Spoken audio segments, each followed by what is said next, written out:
akan mengawal apabila janji-janji nomor 1 tidak ditepati dan tidak bisa memenuhi harapan rakyat. Kami siap menurunkan mereka. Sepakat?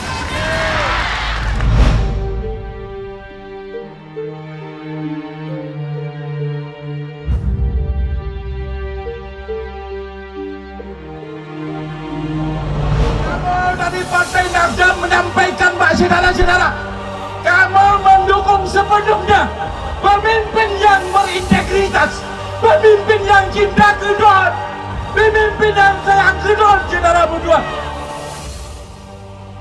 Kalon dek tabo bukti ogonyan bupati diledek pimpinan abdia ada tamu go mangat kon wayang bi bantuan dek macam cara bijeh ngan pupo dek tabena bi gitu kidi dek ongkos kerja.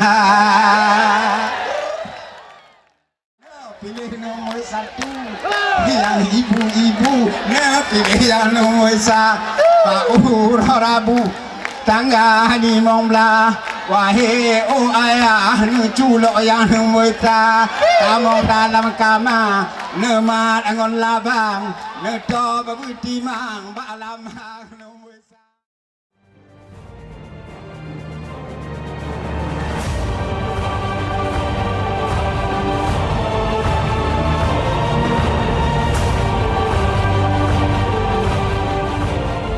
Allahu Akbar.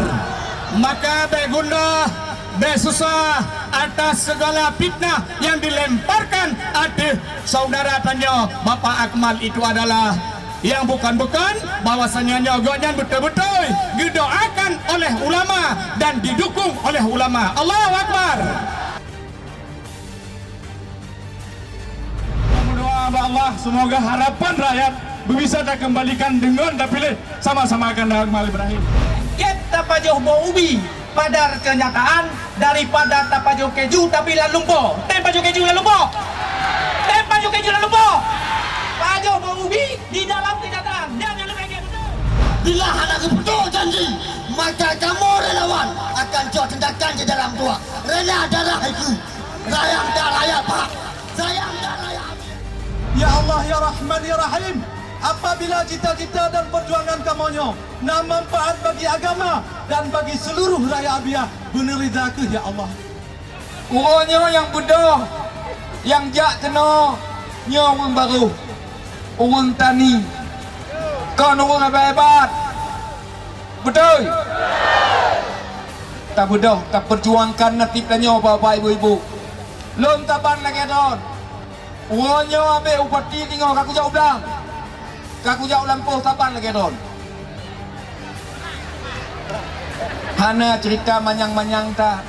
Hana cerita menteri, hana cerita presiden, hana cerita sekjen PBB, hana cerita Uni Eropah. Betul? Cerita lon tentang belang don, tentang lampuh don, tentang kerja don, tentang natib don.